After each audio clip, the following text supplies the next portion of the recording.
Okay, इस video में हम देखेंगे approach to the diagnosis of breast lump या फिर triple assessment of a breast lump. Introduction में अब जैसे जैसे हमारी एज बढ़ती है वैसे वैसे ही रिस्क ऑफ ब्रेस्ट कैंसर वो भी इंक्रीज होता रहता है। मोस्ट कॉमन एज क्या है? It is more than 61 years. Most common are more than 61 years. 95% of all the breast cancer women are more than 40 years. अब मेजोरिटी ऑफ ब्रेस्ट कैंसर के जो पेशेंट्स होते हैं वो स्पोरेडिक होते हैं, मतलब वहाँ पे कोई भी family history of breast cancer नहीं होती। Okay, majority of breast cancer patients they are sporadic. There is no family history of any breast cancer. हालांकि ये रिस्क इंक्रीज ज़रूर कर सकते हैं अगर पेशेंट का कोई फर्स्ट डिग्री रिलेटिव है जिसको ब्रेस्ट कैंसर हुआ है। वो कॉजेज क्या क्या हो सकते हैं, कॉजेज या फिर टाइप्स कह लो तो मैक्रोसिस्ट, दूसरा fibroadenoma, fat necrosis and cancer. ये कॉजेज ऑफ ब्रेस्ट लंप के मैक्रोसिस्ट हो सकता है या फिर फाइब्रोएडिनोमा हो सकता है या फिर फैट नेक्रोसिस और कैंसर।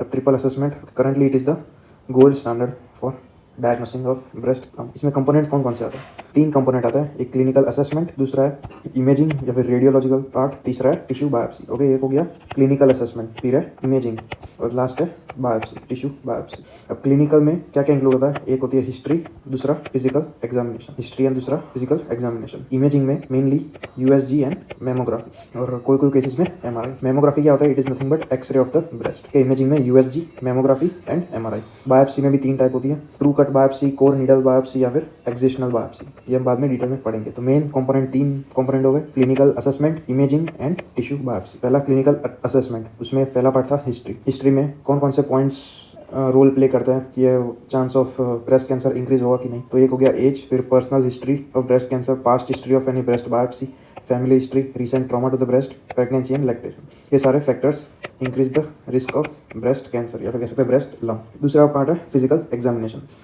अब कोई भी फीमेल खुद ही एग्जामिन करके पता लगा सकती है कि उसे ब्रेस्ट लंप है कि नहीं है। वो मैलिग्नेंट है या फिर बिनाइन ये पता नहीं लगा सकते, लेकिन ब्रेस्ट लंप है वो फीमेल खुद पता लगा सकती है बाय सेल्फ फिजिकल एग्जामिनेशन। अगर सपोज कोई भी मास होगा वो इरेगुलर होगा, फिक्स्ड मास होगा, तो हम सस्पेक्ट कर सकते हैं कि वो मैलिग्नेंसी हो सकती है। अब मैलिग्नेंट लीजन में उनमें क्या क्या चेंजेस दिखेंगे? एक तो स्किन थिकनिंग होगी, दूसरा एक अपीयरेंस होगा विच इज प्योरली ऑरेंज, जिसमें ऑरेंज जैसे डॉट डॉट होता है उस टाइप का स्ट्रक्चर हो जाएगा ब्रेस्ट का। ये इमेज ऑफ प्योरली ऑरेंज। दूसरा निपल चेंजेस होंगे, लाइक निपल इन्वर्टेड हो जाएगा, इवर्टेड हो जाएगा, निपल में से डिस्चार्ज आएगा। ये सारे निपल चेंजेस होंगे, ये होंगे in malignant lesions. Okay, breast examination में कौन कौन सा पॉइंट देखने होता है? वेरिएशन इन ब्रेस्ट साइज के, दोनों ब्रेस्ट साइज को कंपेयर करेंगे, फिर एनी पाल्पेबल मास प्रेजेंट है कि नहीं है, skin changes like dimpling and retraction of the skin, nipple inversion and excoriation. ये सारे चेंजेस देखेंगे ड्यूरिंग ब्रेस्ट एग्जामिनेशन। इसकी डायग्नोस्टिक एक्यूरेसी वो है 60 to 85%। अब इंटरप्रिटेशन कैसे करेंगे? बिनाइन मास होगा तो फिर कौन कौन से फीचर्स देखने को मिलेंगे? एक तो कोई भी अगर स्किन चेंजेस नहीं है तो स्मूथ एंड मोबाइल मास है, soft to firm in palpation, दूसरा वेल डिफाइंड मार्जिन। ये सारे पॉइंट्स डिनोट करेंगे कि जो मास है वो बिनाइन है। ओके, स्किन चेंजेस नहीं होंगे या फिर मिनिमल होंगे, जो मास होगा वो स्मूथ होगा, मोबाइल होगा, उसकी मार्जिन जो है वो वेल डिफाइंड होगी, पाल्पेशन में सॉफ्ट या फिर फर्म होगा।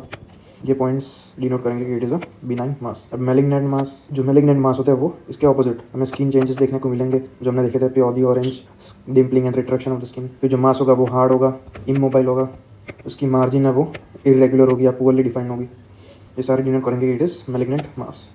अगर कोई केसेस में इन्फेक्शन है तो फिर लाइक मेस्टाइटिस, तो उसमें हमें साइंस ऑफ इन्फ्लेमेशन भी दिखेगा। अब टेक्निक ऑफ ब्रेस्ट एग्जामिनेशन, उसमें 3 टेक्निक है, डायल क्लॉक, फिर vertical strip and horizontal strip. Simply कुछ नहीं है, ये ब्रेस्ट है और ये निपल है। डायल क्लॉक टेक्निक में हम सर्कुलर पैटर्न में जाएंगे in examination of breast. Vertical strip में हम वर्टिकली पाल्पेट करेंगे ब्रेस्ट लंप को, हॉरिजॉन्टल में हॉरिजॉन्टली। अब सेकंड पार्ट है इमेजिंग। फर्स्ट पार्ट हो गया, इसमें था हिस्ट्री एंड फिजिकल एग्जामिनेशन, कौन कौन से चेंजेस देखने को मिलेंगे। इंटरप्रिटेशन हमने देखा बिनाइन एंड मैलिग्नेंट मास। तो सपोज अगर क्वेश्चन में दिया हो कि there is a breast lump with no skin changes या फिर smooth and mobile breast lump, तो हमें पता चल सकता है कि वो बिनाइन मास है। या फिर अगर दिया हो कि hard and immobile breast lump with poorly defined margin, okay, fixed to surrounding, it will denote malignant mass. Imaging में 3 कंपोनेंट आता है, एक तो यूएसजी अल्ट्रासाउंड, फिर mammography and last is MRI. Less than 40 years में क्या यूज होता है? अल्ट्रासाउंड। मोर देन 40 ईयर्स में मेमोग्राफी। लेस देन 40 ईयर में अल्ट्रासाउंड, मोर देन 40 में मेमोग्राफी। मेमोग्राफी के बारे में देखते हैं। It is nothing but X ray of breast. All the women more than 40 years have to undergo mammography for screening purpose.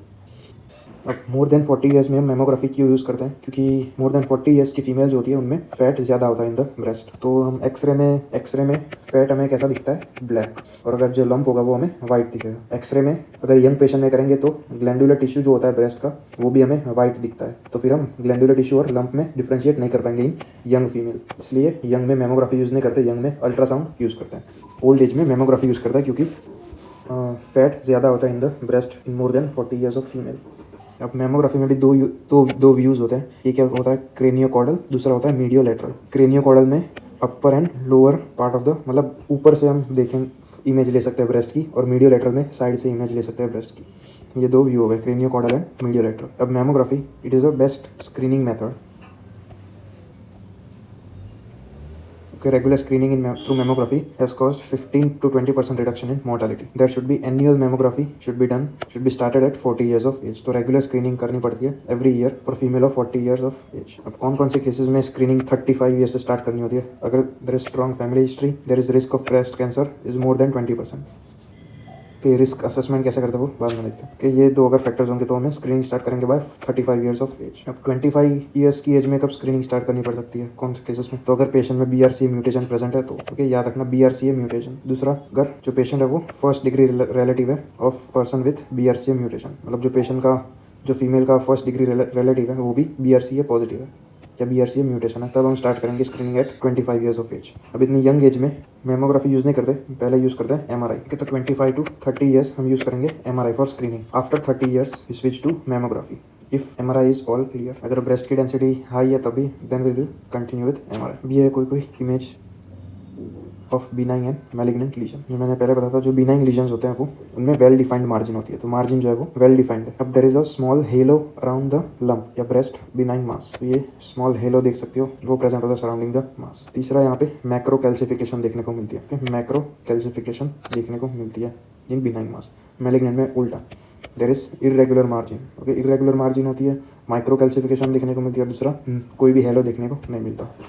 ये mammography findings हो गए। बिनाइन ट्यूमर में well differentiated margin, halo surrounding the lesion and macro calcification. Malignant में irregular spiculated lesion, architectural distortion, lymph nodes हमें देखने को मिल सकता है कोई केसेस में, फिर है माइक्रो कैल्सिफिकेशन। तो ये हो गया मेमोग्राफी। अब मेमोग्राफी की जो रिपोर्टिंग होती है वो होती है थ्रू बायरेट्स सिस्टम। बायरेट्स क्या है? Breast imaging reporting and data system. इसमें अलग अलग स्कोर दिए जाते हैं और फिर उसका इंटरप्रिटेशन है, मैनेजमेंट प्लान भी तैयार होता है। तो बायरेट स्कोर अगर 0 है तो we need more information. Likelihood of malignancy is 2 to 10%। Recommendation is further imaging studies. Okay, अगर 0 है तो we need more information. Malignancies chances are 2 to 10% and recommendation is further imaging studies. अगर 1 है तो it is normal, almost 0 chance, routine screening mammography, ये recommendation. 2 है तो it is benign, 3 है तो इट इज प्रोबेबली बिनाइन, 4 है तो हाईली सस्पिशियस, 5 है तो मोस्टली मैलिग्नेंट एंड 6 है तो नॉन कैंसर। तो टोटल 7 स्कोर्स है 0 से लेकर 6 तक। 0 में वी नीड मोर इन्फॉर्मेशन, 1 में इट इज नॉर्मल, अगर 2 है तो it is benign, okay 100% benign, अगर 3 है then it is probably benign, 4 है तो हाईली सस्पिशियस, 5 है तो मोस्टली मैलिग्नेंट और 6 है तो इट इज नॉन कैंसर का केस। ये परसेंटेज दिए हुए हैं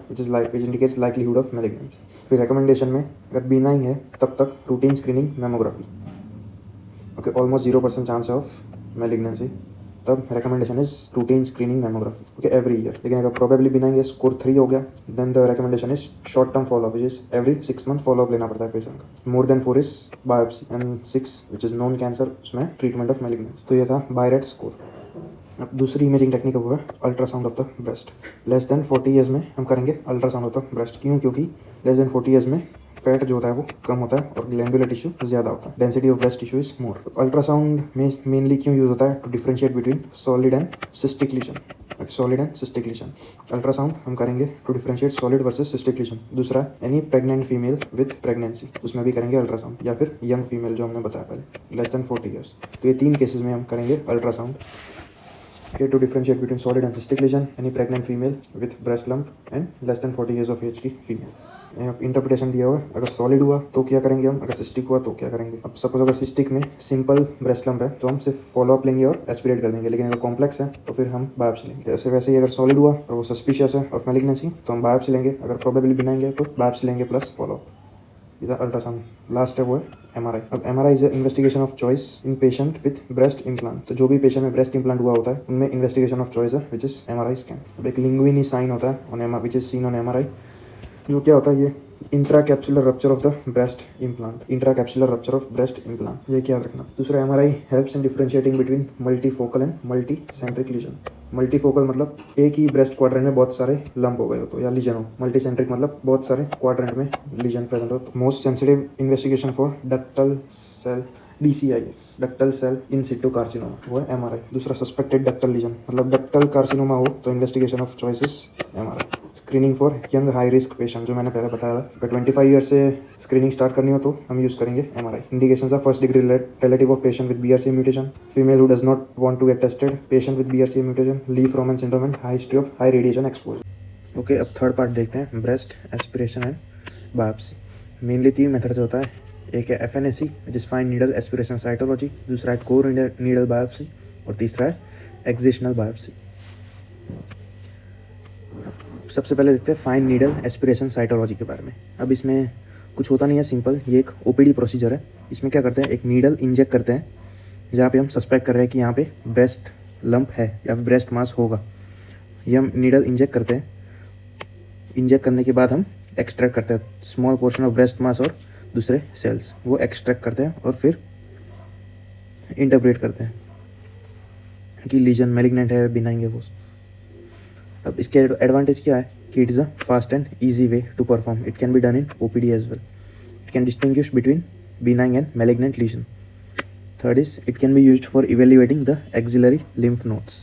ये 3 इसके एडवांटेज है। अब डिसएडवांटेज क्या है, ये हमें हिस्टोलॉजिकल आर्किटेक्चर होता है वो हमें नहीं बताता, मतलब किस टाइप का कार्सिनोमा है, डक्टल है या फिर लोब्यूलर है, वो नहीं दिखाता। फिर it cannot differentiate between ductal carcinoma in situ and invasive carcinoma. क्या, तो ये दोनों डिसएडवांटेज हो गए। ये था फाइन नीडल एस्पिरेशन साइटोलॉजी। दूसरा कोर नीडल बायोप्सी। अब कोर नीडल बायोप्सी ये स्लाइटली लार्जर टिश्यू हमें देता है compare to FNAC, larger sample देता है compare to FNAC। It is also fast and easy to perform and it allows histological diagnosis.